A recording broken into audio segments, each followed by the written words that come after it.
നമസ്കാരം. നമ്മൾക്ക് ഒരാളോടുള്ള ഒരു എക്സ്പെക്റ്റേഷൻ അല്ലെങ്കിൽ ഒരു വിശ്വാസം അത് തകർന്നു പോകുമ്പോഴുണ്ടാകുന്ന ജീവിതത്തിൽ വരുന്ന മാനസിക വിഷമം വളരെ വലുതാണ്. കഴിഞ്ഞ ദിവസം അവരപ്പനെയും അമ്മയും ബഹ്റൈനിൽ ഒരു മലയാളി വ്യക്തി ഒരു മകൻ ഉപേക്ഷിച്ച് പോയ ഒരു സംഭവം സമൂഹ മാധ്യമങ്ങളെല്ലാം വളരെയധികം സ്പ്രെഡ് ചെയ്തൊരു ന്യൂസായിരുന്നു. ഒരു പക്ഷേ കണ്ടിട്ടില്ലാത്തവർക്കായിട്ട് പറയുന്നു, അവരുടെ ജീവിതത്തിൽ ഉണ്ടാക്കിയ പണം മുഴുവനും മകനെ ഏൽപ്പിക്കുകയും മകൻ ബഹ്റൈനിലൊരു ബിസിനസ് തുടങ്ങുകയും അവിടേക്ക് അപ്പനെയും അമ്മയും കൊണ്ടുവരികയും ചെയ്തു. എന്നാൽ അവൻ്റെ വഴിവിട്ട ജീവിതവും വളരെയധികം സാമ്പത്തിക പ്രതിസന്ധിയിലേക്ക് അവരെ നയിച്ചു.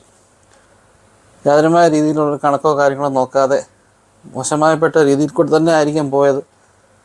എന്തുവരും അവർ വളരെ സാമ്പത്തിക പ്രതിസന്ധിയിലേക്ക് എത്തി. അപ്പനോടും അമ്മയോടും ഒരു വാക്കുപോലും പറയാതെ മകൻ ഈ അപ്പനെയും അമ്മയും ബഹ്റൈനിൽ തനിച്ചാക്കി അവൻ നാട്ടിലേക്ക് രക്ഷപ്പെട്ടു പോയി. അപ്പനും അമ്മയ്ക്കും അവസാനം താമസിച്ചുകൊണ്ടിരുന്ന സ്ഥലം വിട്ടു കൊടുക്കേണ്ടതായിട്ട് വന്നു. മകൻ്റെ സുഹൃത്തെന്ന് പറയുന്നൊരു വ്യക്തി വന്ന് വീണ്ടും അവരുടെ കയ്യിലുണ്ടായിരുന്ന കാശെല്ലാം അപഹരിച്ച് കടന്നു കളഞ്ഞു. അവർ ശരിക്കും പറഞ്ഞാൽ അക്ഷരാർത്ഥത്തിൽ തെരുവിലായി എന്ന് വേണം പറയാം. ബഹ്റൈനിലുള്ള മലയാളി സുഹൃത്തുക്കളുടെ സഹായത്താൽ എംബസിയിൽ നിന്നൊക്കെ റിലീസ് കിട്ടുകയും അവരെ കഴിഞ്ഞ ദിവസം നാട്ടിലേക്ക് യാത്ര അയക്കുകയും ചെയ്തു. ഇതാണൊരു വീഡിയോയിലേക്കത് വന്നത്. ഇതോട് സമാനമായ ഒരുപാട് സംഭവങ്ങൾ നാട്ടിൽ നടക്കുന്നുണ്ട്. ഒരുപക്ഷെ അപ്പനും അമ്മയും പുറത്താക്കി വിടുന്നില്ല എന്നേ ഉള്ളൂ മക്കൾ. ഒരിക്കൽ എനിക്കറിയാവുന്നൊരു വ്യക്തി, ഒരു പ്രായമുള്ള മനുഷ്യനാണ്. വളരെ പ്രൗഢഗംഭീരമായി ജീവിച്ചൊരു വ്യക്തിയാണ്. 2 ആൺമക്കളാണ്. സ്വാഭാവികമായിട്ടും മൂത്ത മകന് ഷെയറൊക്കെ കൊടുത്ത് അങ്ങ് വിട്ടു. ഇളയ മകന് അപ്പനെ സംരക്ഷിക്കാമെന്ന ധാരണയിൽ വീടും അല്ലെങ്കിൽ വീടിനോടുള്ള സാധാരണ നമുക്കറിയാമല്ലോ, ഒരു 2 ആൺമക്കളാണെങ്കിൽ അവരുടെ വസ്തുവിൻ്റെ 1/3 മൂത്ത മകന് കൊടുക്കും, അല്ലെങ്കിൽ ഇളയ മകന് കൊടുക്കും. ആരാണോ അപ്പനെ അമ്മയെ സംരക്ഷിക്കുന്നത് അവർക്ക് 2/3 പോർഷൻ കൊടുക്കും.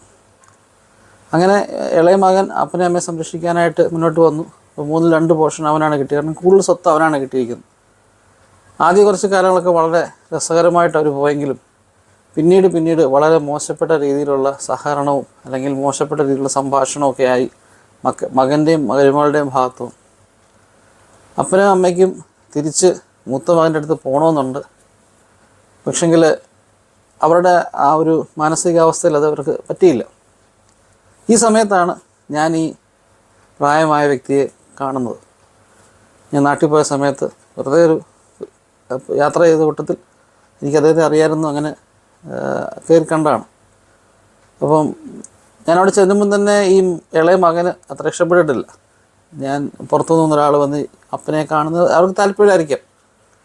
ഒരു 1/4 മണിക്കൂർ ഇരുന്നിട്ട് പോലും ഒരു ചായ വേണമെന്ന് പോലും ഇവർ ചോദിച്ചില്ല. അപ്പനും അമ്മയ്ക്കും താല്പര്യമുണ്ട് അവർക്കൊരു ചായ ഇട്ട് തരാൻ എനിക്ക്. പക്ഷെ അവർക്ക് ശാരീരികമായി ബുദ്ധിമുട്ട് കാരണം തന്നുമില്ല. സംസാരത്തിനിടയിൽ ഞാൻ ചോദിച്ചു, എങ്ങനെയുണ്ട് ഇവിടുത്തെ ജീവിത രീതികളൊക്കെ? അദ്ദേഹം എന്നോട് പറഞ്ഞു, ഇളയ മകൻ്റെ മേൽ വളരെ വലിയൊരു പ്രതീക്ഷ അദ്ദേഹം വച്ചിരുന്നു. എന്നാൽ അത് വളരെ പെട്ടെന്ന് തന്നെ അസ്തമിച്ചു പോയി. അപ്പം ശരിക്കും അയാൾ പറയുന്നത്, അദ്ദേഹം ഈ മകൻ്റെ മേൽ വെച്ച പ്രതീക്ഷ തകർന്നു പോയപ്പോൾ അദ്ദേഹം മരിച്ചു പോയെന്നാണ് പറയുന്നത്. ജീവനോട് ഇരിക്കുന്നെങ്കിലും അദ്ദേഹം മരിച്ചു പോയത്. ഇന്ന് നമ്മൾ കാണപ്പെടുന്ന ഒരുപാട് മാതാപിതാക്കളിൽ ഈ ഒരു പ്രശ്നമുണ്ട്.